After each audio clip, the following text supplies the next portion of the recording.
ಇದು ನಾಕಲೋಕ. ಇದನ್ನಾಳುವಂಥ ಅಧಿಕಾರಿ ಈ ಪುರಂದರ. ಎಂದಿನಂತೆ ಮುಕೋಟಿ ದೇವತೆಗಳನ್ನ ಒಡಗೂಡಿಕೊಂಡು ಸುಧರ್ಮ ಸಭೆಯನ್ನ ಇಟ್ಟಿದ್ದೇನೆ. ನನ್ನ ಈ ಸಭೆಯಲ್ಲಿ ಮನುಗಳು, ಮುನಿಗಳು, ಸಿದ್ಧರು, ಸಾಧ್ಯರು ಎಲ್ಲರೂ ಕೂಡ ತಮ್ಮ ತಮ್ಮ ಆಸನಗಳಲ್ಲಿ ಆಸೀನರಾಗಿದ್ದಾರೆ. ಆದರೆ ನನ್ನ ಮನದಲ್ಲಿ ಮೂಡಿದಂತಹ ಜಿಜ್ಞಾಸೆಯೊಂದನ್ನು ದೇವಗುರುಗಳಾದಂತಹ ಬೃಹಸ್ಪತಿಯವರಲ್ಲಿ ಅರುಹಿ ನನ್ನ ಮನದ ಸಂದೇಹವನ್ನು ಪರಿಹರಿಸಿಕೊಳ್ಳಬೇಕೆಂಬ ಇಚ್ಛೆಯುಳ್ಳವನಾಗಿದ್ದೇನೆ.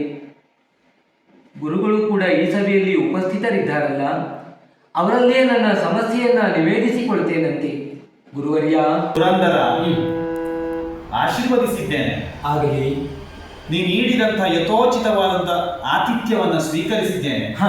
ನೀನೇ ಹೇಳಿದ ಹಾಗೆ ನನ್ನ ಮನಸ್ಸಿನೊಂದು ಜಿಜ್ಞಾಸೆ ಇದೆ ಎನ್ನುವುದಾಗಿ. ಹೌದು. ಆ ಜಿಜ್ಞಾಸೆಯನ್ನು ಪರಿಹರಿಸುವುದಕ್ಕೋಸ್ಕರ ಕಾರ್ಯಪ್ರವರ್ತನಾಗ್ತೇನಂತೆ.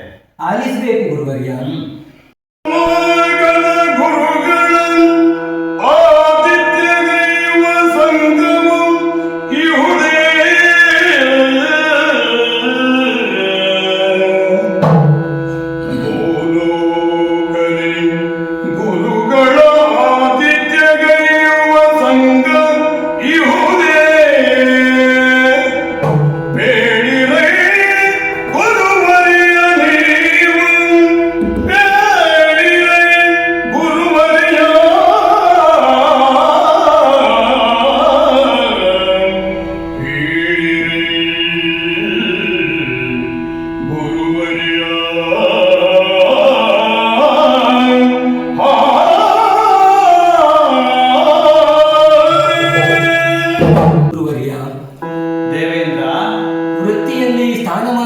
ಶ್ರೇಷ್ಠವಾದದ್ದು ಗುರುಸ್ಥಾನ. ನಿಮ್ಮಂತಹ ಗುರುಗಳ ಆಶೀರ್ವಾದದಿಂದ ಅಲ್ಲ ಮಾರ್ಗದರ್ಶನದಿಂದ ಈ ದೇವಲೋಕದ ಆಡಳಿತವೆನ್ನುವಂಥದ್ದು ಸುಸೂತ್ರವಾಗಿ ಸಾಗ್ತಾ ಇದೆ. ಆದರೆ ನನ್ನ ಮನದಲ್ಲಿ ಮೂಡಿದಂತಹ ಒಂದು ಜಿಜ್ಞಾಸೆ, ನಿಮ್ಮಂತಹ ಅದೆಷ್ಟೋ ಗುರುಗಳು ಕೂಡ ಭೂಲೋಕದಲ್ಲಿಯೂ ಕೂಡ ಸೇವೆಯನ್ನು ಸಲ್ಲಿಸುತ್ತಿದ್ದಾರೆ. ಅಂತಹ ಗುರುಗಳಿಗೆ ಒದಗಿದಂತಹ ಸಮಸ್ಯೆಯನ್ನು ಅಥವಾ ಅವರ ಮನದ ಬೇಗುದಿಯನ್ನು ಅರಿತು ಆ ಸಮಸ್ಯೆಗಳಿಗೆ ಪರಿಹಾರವನ್ನು ಕೊಡಬಲ್ಲಂತ ಒಂದು ಸಂಘವೋ ಸಂಘಟನೆ ಅನ್ನುವಂಥದ್ದು ಭೂಲೋಕದಲ್ಲಿ ಇದೆ. ಇದ್ದರೆ ಅದು ಯಾವುದು ಎಂದು ತಿಳಿದುಕೊಳ್ಳುವಂತಹ ಮನಸ್ಸಾಗ್ತಾ ಇದೆ ಗುರುವರ್ಯ. ದೇವೇಂದ್ರ, ಒಳ್ಳೆಯ ಪ್ರಶ್ನೆಯನ್ನೇ ಕೇಳಿದೆ. ಲೋಕದಲ್ಲೊಂದು ಮಾತಿದೆ. ಏನು? ಉತ್ತಮನಾದಂತಹ ಗುರು ಇದ್ರೆ ವಿದ್ಯಾರ್ಥಿಯಾದವನು ಉತ್ತಮವಾದಂತಹ ಗುರಿಯೆಡೆಗೆ ಸಾಗುತ್ತಾನೆ ಎನ್ನುವ ಹಾಗೆ. ಹೌದೇ ಹೌದು.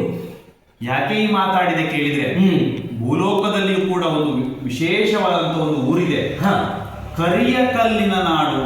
ಆ ಊರಿಗೆ ಕಾರ್ಕಳ ಎನ್ನುವಂತ ಒಂದು ಹೆಸರಿದೆ.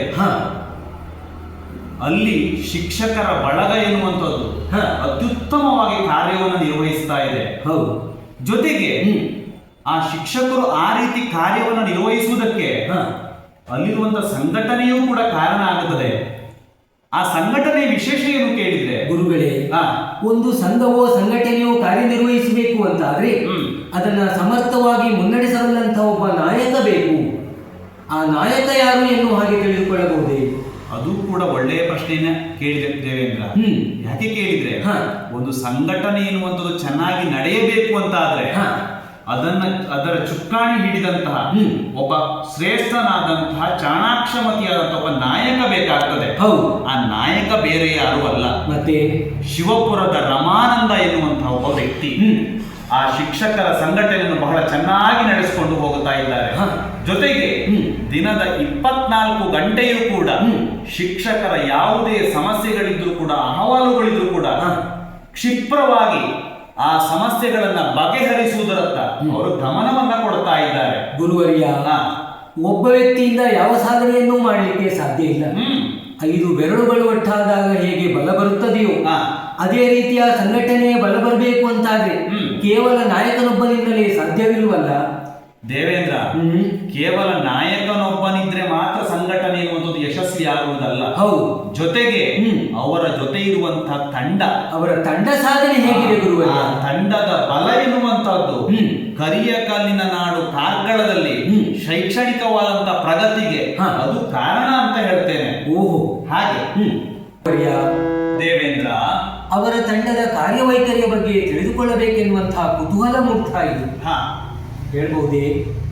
ಶಿಕ್ಷಕರ ಸಂಘಟನೆಯವರು ತಾಲೂಕಿನ ಕ್ಷೇತ್ರ ಶಿಕ್ಷಣಾಧಿಕಾರಿಗಳ ಜೊತೆಗೂಡಿ ತಾಲೂಕಿನ ಎಲ್ಲ ಶಿಕ್ಷಕರ ಯಾವುದೇ ಸಮಸ್ಯೆಗಳನ್ನ ಬಂದರೂ ಕೂಡ ಕ್ಷಿಪ್ರವಾಗಿ ಕ್ಲಪ್ತ ಸಮಯದಲ್ಲಿ ಪೂರೈಸುವಂತಹ ಒಂದು ಗುರುತರವಾದ ಜವಾಬ್ದಾರಿಯನ್ನು ವಹಿಸಿಕೊಂಡಿದ್ದಾರೆ.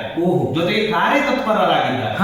ಅದರ ಜೊತೆಗೆ ಸಮಯದ ಮಿತಿ ಇರುವ ಕಾರಣ ಅವರ ಸಂಘಟನೆ ವಿಶೇಷಗಳನ್ನ ಕೆಲವೊಂದಷ್ಟನ್ನ ಮಾತ್ರ ಹೇಳ್ತೇನೆ. ಆಗ್ಲಿ. ತಾಲೂಕಿನ ಯಾವುದೇ ಶಿಕ್ಷಕರ ಸಮಸ್ಯೆಗಳಿದ್ರೂ ಕೂಡ ಕ್ಷೇತ್ರ ಶಿಕ್ಷಣಾಧಿಕಾರಿಗಳ ಜೊತೆಗೂಡಿ ಅವರ ಎಲ್ಲ ಸಮಸ್ಯೆಗಳನ್ನ ಪರಿಹರಿಸುವಂತ ಅವರು ದಾಪುಗಾಲನ್ನ ಇಡ್ತಾ ಇದ್ದಾರೆ. ಅದರಲ್ಲಿ ಯಶಸ್ವಿಯೂ ಕೂಡ ಆಗಿದ್ದಾರೆ. ಇನ್ನೊಂದು ವಿಶೇಷ ಏನು ಕೇಳಿದ್ರೆ, ಗುರುಭ್ಯೋ ನಮಃ ಎನ್ನುವಂತ ಒಂದು ವಿಶೇಷವಾದ ಕಾರ್ಯಕ್ರಮವನ್ನು ಹಮ್ಮಿಕೊಂಡಿದ್ದಾರೆ. ಯಾವ ಶಿಕ್ಷಕ ನಿವೃತ್ತಿಯಾಗುತ್ತಾನೋ ಅದೇ ದಿನ ಸಂಘಟನೆಯವರೆಲ್ಲ ಸೇರಿಕೊಂಡು ಅವರನ್ನು ವಿಶೇಷವಾಗಿ ಬೀಳ್ಕೊಡುವಂತಹ ಕಾರ್ಯವನ್ನು ಹಮ್ಮಿಕೊಂಡಿದ್ದಾರೆ. ಅದರ ಜೊತೆಗೆ ಶಿಕ್ಷಕರ ಸಮಸ್ಯೆಗಳಿಗೆ ಸ್ಪಂದಿಸುವ ರೀತಿಯಲ್ಲಿ ಗುರು ಸ್ಪಂದನೆ ಎನ್ನುವಂತ ಕಾರ್ಯಕ್ರಮವನ್ನ ಕೂಡ ಹಮ್ಮಿಕೊಂಡಿದ್ದಾರೆ. ಅದರ ಮೂಲಕ ಎಲ್ಲ ಶಿಕ್ಷಕರ ಸಮಸ್ಯೆಗಳನ್ನ ಕ್ಷಿಪ್ರವಾಗಿ ಕ್ಲಪ್ತ ಸಮಯದಲ್ಲಿ ಪರಿಹರಿಸುವುದರತ್ತ ಅವರು ವಿಶೇಷವಾಗಿ ಕಾರ್ಯೋನ್ಮುಖರಾಗಿದ್ದಾರೆ. ಗುರುವರ್ಯ, ಅವರ ತಂಡದ ಕಾರ್ಯವೈಖರಿಯನ್ನೆಲ್ಲ ತಿಳಿದುಕೊಂಡ ಹಾಗಾಯಿತು. ಇನ್ನೂ ಒಂದು ಸಮಸ್ಯೆ ಇದೆ. ಯಾಕಂದ್ರೆ ಭೂಲೋಕದಲ್ಲಿ ಒಬ್ಬ ವ್ಯಕ್ತಿ ಬದುಕಬೇಕು ಅಂತಾದ್ರೆ ಅವನಿಗೆ ಸದ್ಗುಣಗಳ ಜೊತೆಯಲ್ಲಿ ಕಾಂಚಾಣದ ಪ್ರಭಾವವೆನ್ನುವಂಥದ್ದು ಕೂಡ ಅಷ್ಟೇ ಮುಖ್ಯವಾಗಿರ್ತದೆ. ಸರಿ. ಹಾಗಾಗಿ ನಿಮ್ಮಲ್ಲಿ ಕೇಳುವುದು, ಅಲ್ಲಿ ಕಾರ್ಯನಿರ್ವಹಿಸುವಂತಹ ಗುರುಗಳಿಗೆ ಸಕಾಲದಲ್ಲಿ ವೇತನ ಎನ್ನುವಂಥದ್ದು ಪಾವತಿಯಾಗುತ್ತಾ ಇದೆ ಎನ್ನುವ ಹಾಗೆ ಕೇಳ್ತಾ ಇದ್ದೇನೆ ಗುರುವರ್ಯ. ದೇವೇಂದ್ರ, ಬದುಕು ಸಾಗಬೇಕು ಅಂತಾದ್ರೆ ಸಂಭಾವನೆಯೋ ವೇತನವೋ ಬೇಕಾಗ್ತದೆ. ಆ ನಿಟ್ಟಿನಲ್ಲಿ ಕಾರ್ಕಳ ತಾಲೂಕಿನ ಶಿಕ್ಷಕರ ಸಂಘಟನೆಯವರು ಶಿಕ್ಷಣಾಧಿಕಾರಿಗಳ ಜೊತೆಗೂಡಿಕೊಂಡು ಪ್ರತಿ ತಿಂಗಳ ಪ್ರಥಮ ದಿನದಂದು ವೇತನವನ್ನ ಅವರ ಖಾತೆಗೆ ಜಮೆ ಮಾಡುವುದರತ್ತ ಅವರು ವಿಶೇಷವಾದ ಗಮನವನ್ನು ಹರಿಸಿದ್ದಾರೆ. ಆದ್ದರಿಂದ ಶಿಕ್ಷಕರುಗಳಿಗೆ ಸಂಭಾವನೆಯ ಅಥವಾ ವೇತನದ ಸಮಸ್ಯೆ ಎನ್ನುವಂಥದ್ದು ಖಂಡಿತವಾಗಿಯೂ ಅಲ್ಲಿ ಇರಲಿಕ್ಕೆ ಸಾಧ್ಯವೇ ಇಲ್ಲ ಎನ್ನುವಂಥದ್ದು ನನ್ನ ಭಾವನೆ. ಅಲ್ಲಿ ಕಾರ್ಯನಿರ್ವಹಿಸುವಂತಹ ಗುರುಗಳೆಲ್ಲರೂ ಕೂಡ ನೆಮ್ಮದಿಯ ಬದುಕನ್ನು ಕಾಣ್ತಾ ಇದ್ದಾರೆ ಅಂದ ಹಾಗಾಯ್ತು. ಖಂಡಿತವಾಗಿಯೂ ಸತ್ಯ. ಹಾಗಾಗಿ ನಿಮ್ಮಲ್ಲಿ ಕೇಳುವುದು, ಈ ಎಲ್ಲ ತಂಡದ ಕಾರ್ಯಯೋಜನೆಯ ಜೊತೆಯಲ್ಲಿ ಮುಂದೇನಾದರೂ ವಿಶೇಷವಾದಂತಹ ಯೋಜನೆಯನ್ನು ಅವರು ಹಮ್ಮಿಕೊಂಡಿದ್ದಾರೆ. ದೇವೇಂದ್ರ, ಗುರುವರ್ಯ, ಒಳ್ಳೆಯ ಪ್ರಶ್ನೆಯನ್ನೇ ಕೇಳಿದೆ. ಏನು ಕೇಳಿದ್ರೆ, ಇದೇ ತಿಂಗಳ 23ನೇ ತಾರೀಕು ಕಾರ್ಕಳ ತಾಲೂಕಿನ ಬಂಡಿ ಮಠದ ಸರಕಾರಿ ನೌಕರರ ಭವನದಲ್ಲಿ ಬೆಳಿಗ್ಗೆ 10 ಗಂಟೆಗೆ ಪ್ರಾಥಮಿಕ ಶಾಲಾ ಶಿಕ್ಷಕರ ವಾರ್ಷಿಕ ಮಹಾಸಭೆ ಎನ್ನುವಂಥದ್ದು ನಡೀಲಿಕ್ಕಿದೆ. ಆ ದಿನ ಕಾರ್ಕಳ ತಾಲೂಕಿನ ಎಲ್ಲ ಶಿಕ್ಷಕರು ಕೂಡ ಬಹಳ ಸಂತೋಷದಿಂದ ಹುಮ್ಮಸ್ಸಿನಿಂದ ಆ ಕಾರ್ಯಕ್ರಮದಲ್ಲಿ ಪಾಲ್ಗೊಳ್ಳುತ್ತಾರೆ. ಅದು ವಿಶೇಷ ಅಂತ.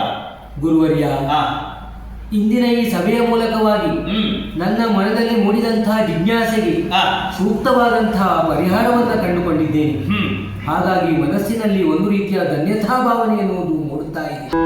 ದೇವೇಂದ್ರ, ಗುರುವರ್ಯ, ದೇವಲೋಕದ ಸುಧರ್ಮ ಸಭೆಯಲ್ಲಿ ಕುಳಿತು ಭೂಲೋಕದಲ್ಲಿ ಆಗುವಂತಹ ಆ ಕಾರ್ಯಕ್ರಮವನ್ನು ನಾವು ಇಲ್ಲಿಂದಲೇ ಕಣ್ತುಂಬಿಕೊಳ್ಳುವಂತಹ ಕಾರ್ಯದಲ್ಲಿ ಕಾರ್ಯೋನ್ಮುಖವರಾಗುವಂತೆ ನಾವು ಹಾಗೆಯೇ ಆಗಲಿ. ಸರಿ.